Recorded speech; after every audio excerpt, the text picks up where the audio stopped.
Hi, everybody. It's me and my Yaya. I'm back. And so I read to you chapters 32 through 34 of Numbers. And now I'm going to start with chapter 34 today. And of course, I'm reading from the Amplified version. And, I'm back from work, so I'm just trying to get it in really quick while I can. Okay. So, boundaries of Canaan, chapter 34 of Numbers. The Lord said to Moses, "Command the Israelites and say to them, when you enter Canaan, the land that will be allotted to you as an inheritance is to have these boundaries. Your southern side will include some of the desert of Zin along the border of Edom. Your southern boundary will start in the east from the southern end of the Dead Sea, cross south of Scorpion Pass, continue on to Zin, and go south of Kadesh Barnea. Then it will go to Hazar Adar and over to Asmon, where it will turn, join the Wadi of Egypt, and end at the Mediterranean Sea. Your western boundary will be the coast of the Mediterranean Sea. This will be your boundary on the west. For your northern boundary, run a line from the Mediterranean Sea to Mount Hor, and from Mount Hor to Lebo Hamath. Then the boundary will go to Zedad, continue to Ziphron, and end at Hazar Enan. This will be your boundary on the north. For your eastern boundary, run a line from Hazar Enan to Shepham. The boundary will go down from Shepham to Riblah on the east side of Ain and continue along the slopes east of the Sea of Galilee. Then the boundary will go down along the Jordan and end at the Dead Sea. This will be your land with its boundaries on every side. Moses commanded the Israelites assign this land by lot as an inheritance. The Lord has ordered that it be given to the 9.5 tribes, because the families of the tribe of Reuben, the tribe of Gad, and the half tribe of Manasseh have received their inheritance. These 2.5 tribes will have received their inheritance east of the Jordan, across from Jericho toward the sunrise. The Lord said to Moses, "These are the names of the men who are to assign the land for you as an inheritance: Eleazar the priest, Joshua son of Nun. And appoint one leader from each tribe to help assign the land. These are their names: Caleb son of Jephunneh from the tribe of Judah, Shemuel son of Ammihud from the tribe of Simeon, Eladad son of Kislon from the tribe of Benjamin, Buki son of Jogli, the leader from the tribe of Dan, Haniel son of Ephod, the leader from the tribe of Manasseh, son of Joseph, Kemuel son of Shiftan, the leader from the tribe of Ephraim, son of Joseph, Elizaphan son of Parnak, the leader from the tribe of Zebulun, Paltiel son of Azan, the leader from the tribe of Issachar, Ahihud son of Shelomi, the leader from the tribe of Asher, Pedahel son of Ammihud, the leader from the tribe of Naphtali. These are the men the Lord commanded to assign the inheritance to the Israelites in the land of Canaan." Okay. Next chapter.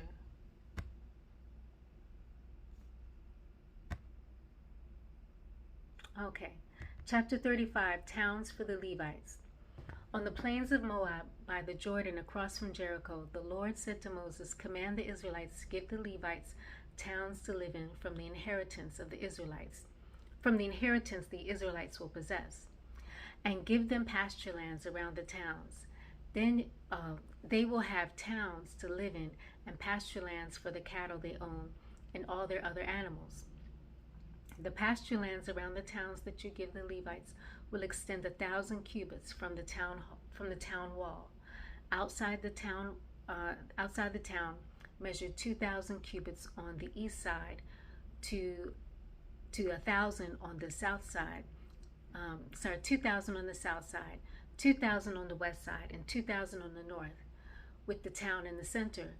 They will have this area as pasture land for the towns." So I'm sure you want to know what on earth is a cubit, right? So let me go down. 1 cubit, that is about 1,500 feet or about 450 meters.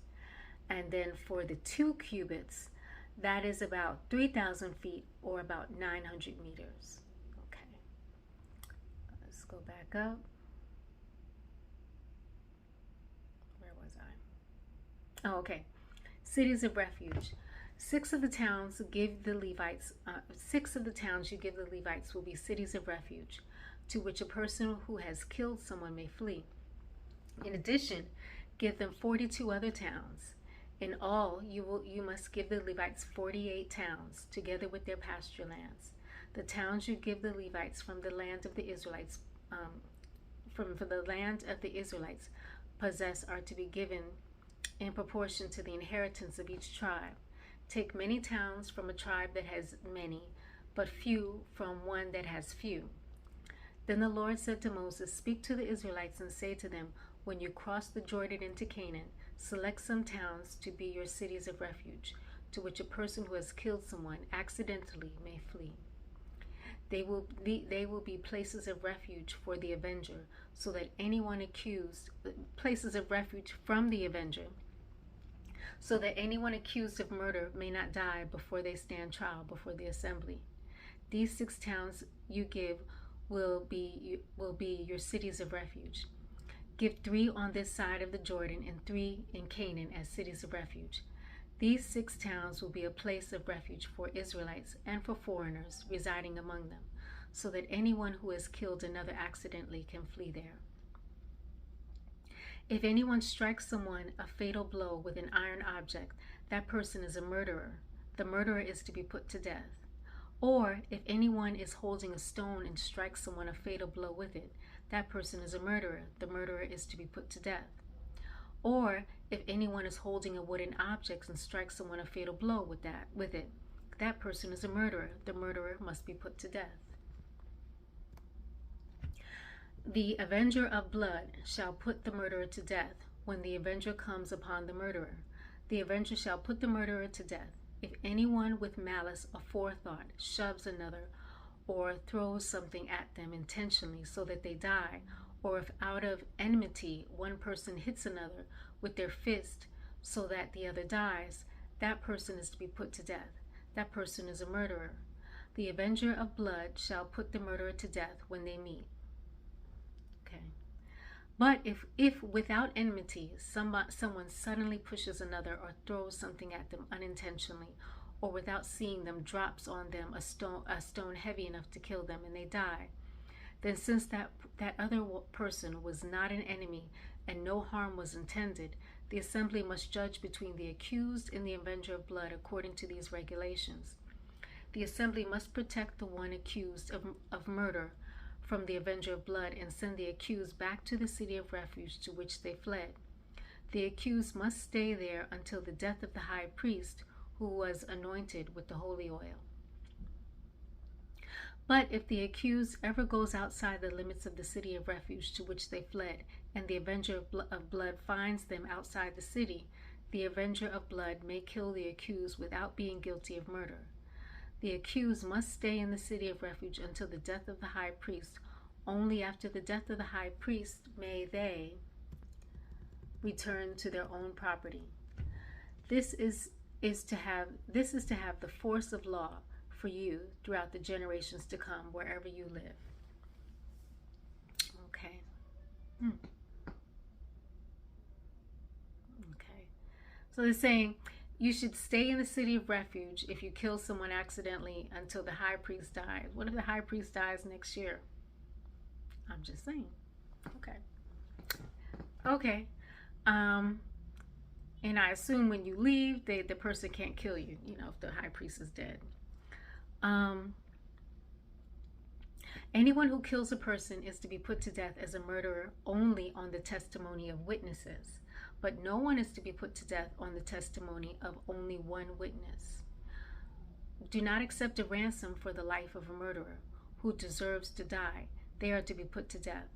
Do not accept a ransom for anyone who has fled to a city of refuge and so allow them to go back and live on their own land before the death of the high priest. Do not pollute the land where you are. Bloodshed pollutes the land, and atonement cannot be made for the land on which the blood has been shed, except by the blood of the one who shed it. Do not defile the land where you live and where I dwell, for I, the Lord, dwell among the Israelites. Wow, that's a beautiful thing. God said he's there. He dwells there. Now, not just up in heaven, but he dwells right there amongst you, which I guess is why the Israelites, and I guess even Orthodox Jews today, they're just so many rules. And, they say it's really too many to even really do successfully. But that's a beautiful thing. And something occurred to me that I was reading.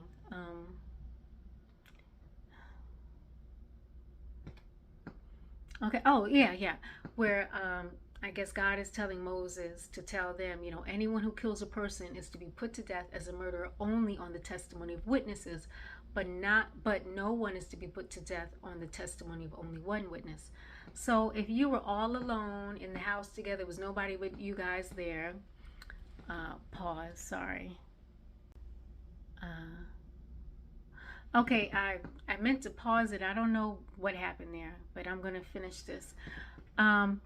So if you're alone in the house together and nobody sees what happens and you kill this person and, everybody knows you did it, but there were no witnesses. How does that go? I don't know. Okay, so let's see. Are there any more footnotes? No. Okay, it's Friday night and I feel like doing one more chapter. Okay. Inheritance of Zelophehad's daughters. Okay, Numbers 36. The family heads of the clan of Gilead, son of Machir, the son of Manasseh, who were from the clans of the descendants of Joseph, came and spoke before Moses and the leaders, the heads of the Israelite families. They said, when the Lord commanded my Lord to give the land as an inheritance to the Israelites by lot, he ordered you to give the inheritance of our brother Zelophehad to his daughters. Now suppose they marry men from other Israelite tribes. Then their inheritance will be taken from our ancestral inheritance and added to that of the tribe they marry into. And so part of the inheritance allotted to us will be taken away.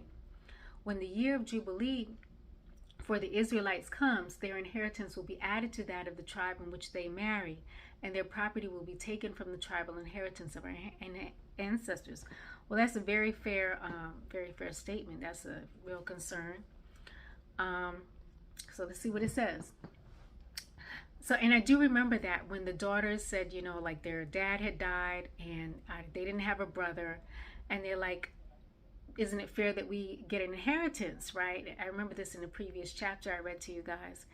And I think God said that they were right. And so they got to get the inheritance. But these men bring up a great point. You marry someone, now it's going to go to their family group, their tribal group. And I think, for us African Americans, I think a lot of us are aware that that's one of the many ways that African American people lost property, was through divorce, and so many other ways. So anyway, okay. Then at the Lord's command, Moses gave this order to the Israelites. What the tribe of the descendants of Joseph is saying is right. This is what the Lord commands for Zelophehad's daughters. They may marry anyone they please as long as they marry within their father's tribal clan. Well, I guess that's the only thing that makes sense, really.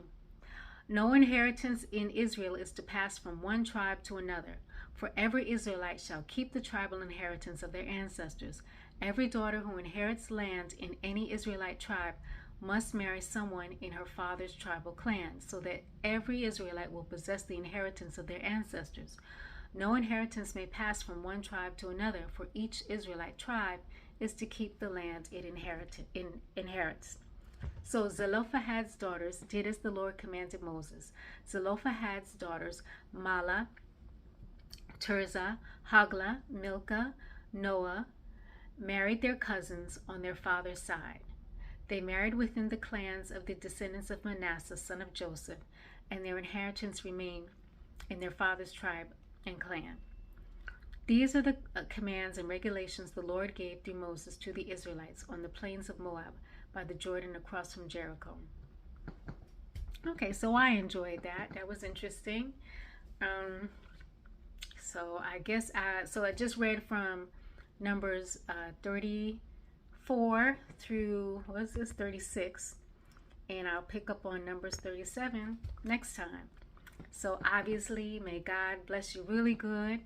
Have a wonderful evening. It's evening for me, but you can have a wonderful day too. And I look forward to doing this again.